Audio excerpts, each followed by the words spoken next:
Tail bone pain or coccyx పెయిన్‌తో చాలామంది patients మా క్లినిక్‌కి వస్తూ ఉంటారు. ఆ పెయిన్‌కి ట్రీట్మెంట్ ఏంటి అన్నది ఈరోజు మనం డీటెయిల్‌గా మాట్లాడుకుందాం. నా పేరు డాక్టర్ ప్రవీణ్ గోపరాజు అండి. నేను కన్సల్టెంట్ స్పైన్ సర్జన్ హైదరాబాద్‌లో.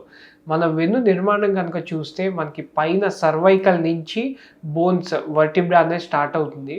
సర్వైకల్ తర్వాత థొరాసిక్, దాని కింద లంబార్ అండ్ బేస్‌లో వచ్చేసరికి మనకి సేక్రమ్ వస్తుందండి. సేక్రమ్ కిందకి మనకి కాక్సిక్స్ అని ఉంటుంది. కాక్సిక్స్ అన్నది మొత్తం కొంచెం ఫ్యూజ్డ్ బోన్. అంటే ఇది మన పూర్వీకులు అంటే మన యాన్సిస్టర్స్‌లో టెయిల్‌గా ఉన్నది మెల్లమెల్లగా ష్రింక్ అయ్యి బోన్స్ అన్నీ ఫ్యూజ్ అయిపోయి ఒక చిన్న టిప్ లాగా ఫార్మ్ అవుతుంది. దాన్నే కాక్సిక్స్ అంటాము. సో, ఈ కాక్సిక్స్ అనాటమీ కనుక చూస్తే 4 విధాలుగా మనకి డివైడ్ అవుతుంది.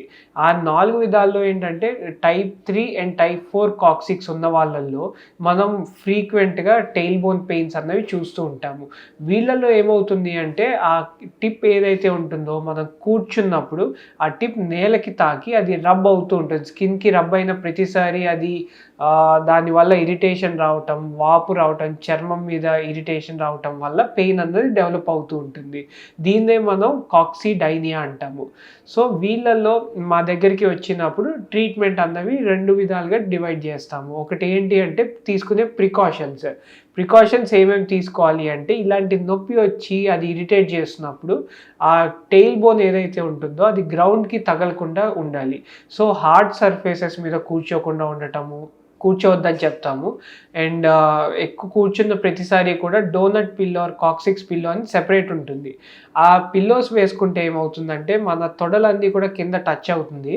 బట్ ఏదైతే ఆ టిప్ ఆఫ్ ద కాక్సిక్స్ ఉంటుందో అది మాత్రం గాల్లో ఉండటం వల్ల మనకి పెయిన్ రాకుండా ఉంటుంది. ఇలాంటి జాగ్రత్తలు తీసుకోవటం. సెకండ్ థింగ్ మనకి సిట్స్ బాత్ అని ఇవి మీరు చూస్తూ ఉంటే కొంచెం వేరే రకమైన ప్రాబ్లమ్స్ ఉన్న వాళ్ళంటే పైల్స్ ప్రాబ్లమ్స్ ఉన్న, హెమరాయిడ్స్ ఉన్న వీళ్ళలో కూడా మనం సిట్స్ బాత్ అని చేస్తూ ఉంటాం. అదేం చేస్తుంది అంటే మనకి లోపల ఉన్న వాపుని కొంచెం తగ్గిస్తుంది.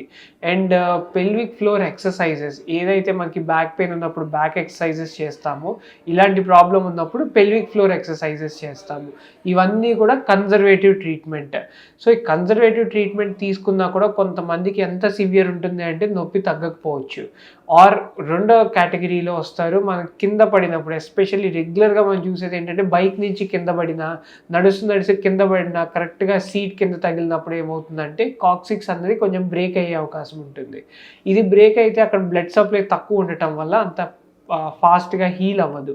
సో, వీళ్ళల్లో కూడా ఆ నాన్ యూనియన్‌లోకి అంటే ఎముక నాన్ యూనియన్‌లోకి వెళ్ళినప్పుడు సివియర్ కాక్సిక్స్ పెయిన్ అన్నది చూస్తాము. సో, వీళ్ళల్లో నెక్స్ట్ ట్రీట్మెంట్ ఏంటి అంటే మనం అక్కడ లోకల్‌గా ఇంజెక్షన్ ఇవ్వటం. ఇంజెక్షన్ ఇస్తే ఏంటంటే కొంచెం వాపుని తగ్గిస్తుంది, నొప్పిని కూడా కంట్రోల్‌లో పెడుతుంది. And third variety of treatment is surgical option. మనం సర్జరీలో ఏం చేస్తాము అంటే కింద ఏదైతే కాక్సిక్స్ మన అపెండిక్స్ లాగా ఇది వెస్టిజియల్ ఆర్గాన్ అంటే మన బాడీలో కాక్సిక్స్ వల్ల ఉపయోగం లేదు. అపెండిక్స్ లాగానే. సో, అది తీసేసినా ప్రాబ్లమ్ ఏమి ఉండదు. సో, ఇలాంటి కండిషన్స్‌లో మనం ఆ కాక్సిక్స్ తీసేయడానికి గురించి మనం కాక్సిజియల్ ఎక్సిషన్ సర్జరీ అన్నది ఒకటి ప్లాన్ చేసుకుంటాము. ఇది చేయటం సింపులే. భయపడాల్సిందేమి ఉండదు. కానీ దీంట్లో వచ్చే మేజర్ ప్రాబ్లమ్ ఏంటి అంటే పుండు మానకపోవటం. ఎందుకు అంటే ఇప్పుడు మనం చేసే ఆ స్కిన్ కట్ అన్నది కొంచెం మనకి ఏనల్ రీజియన్ దగ్గర ఉంటుంది కాబట్టి పుండు మానడానికి కొంచెం టైం పడుతుంది. దీని గురించి మేము సెపరేట్‌గా చాలా రీసెర్చ్ చేశాము. అవి రీసెర్చ్ ఆర్టికల్స్ కూడా ఇంటర్నెట్‌లో ఉంటాయి, మీరు చూసుకోవచ్చు. మనం ప్లాస్టిక్ సర్జన్‌ని ఇన్వాల్వ్ చేసి జెడ్ ప్లాస్టీ అని చేస్తాము. దీనివల్ల హీలింగ్ ఇష్యూస్ కానీ, వూండ్ ఇన్ఫెక్షన్స్ కానీ చాలా వరకు తగ్గిపోతుంది. So, depending on the severity మనం ఎయిదర్ మన కాక్సిక్స్ పిల్లోస్ చేసుకొని ఇలాంటి చిన్న చిన్న జాగ్రత్తలు చేసుకోవాలా, సర్జరీ వరకు అవసరం పడుతుందా అన్నది మనం డిసైడ్ చేసుకోవాలండి. ఏమన్నా ప్రాబ్లమ్ ఉంటే భయపడకుండా మీరు నియర్ బై స్పైన్ సర్జన్‌ని కలవండి. Thank you so much.